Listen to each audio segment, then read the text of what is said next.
The police in Bushbuckridge are investigating a case of murder following a gruesome and unfortunate incident that occurred earlier today, Tuesday, 5 May 2026 in Bushbuckridge, and it involves a cash-in-transit vehicle. There is also a video that has been circulated on various social media platforms in relation to this incident.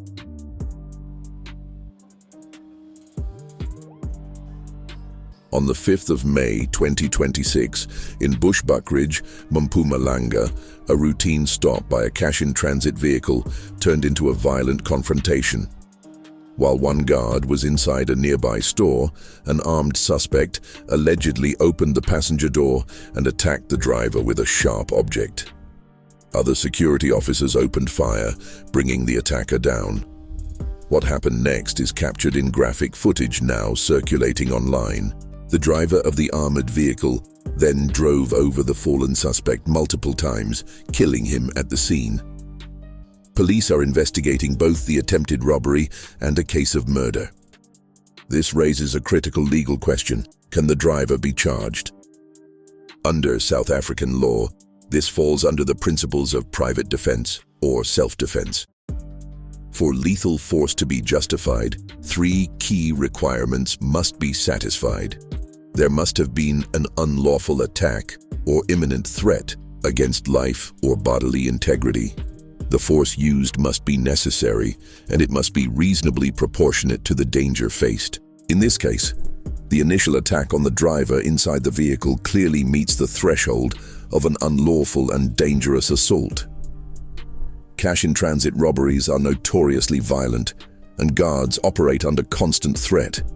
Firing shots and using the vehicle to neutralize an active attacker could well be seen as lawful self-defense, especially if the guard reasonably believed his life remained in danger.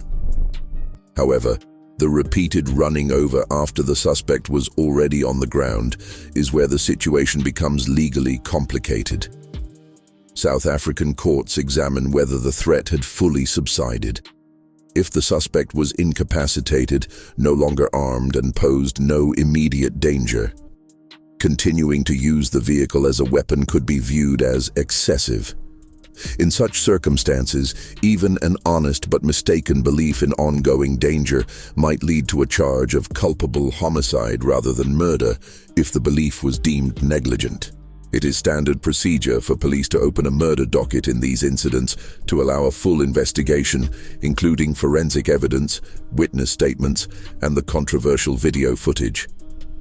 Many similar cases have seen guards initially arrested, only for charges to be withdrawn or for them to be acquitted once the full context of fear and trauma is considered. Emotional distress and the split-second chaos of an ambush are taken into account as mitigating factors, though they do not automatically excuse unlawful force. The driver is likely to face scrutiny and possibly initial charges, but a strong case for private defense exists if evidence shows he acted to eliminate what he genuinely perceived as a continuing lethal threat. The final outcome will depend on the thorough investigation promised by the provincial commissioner.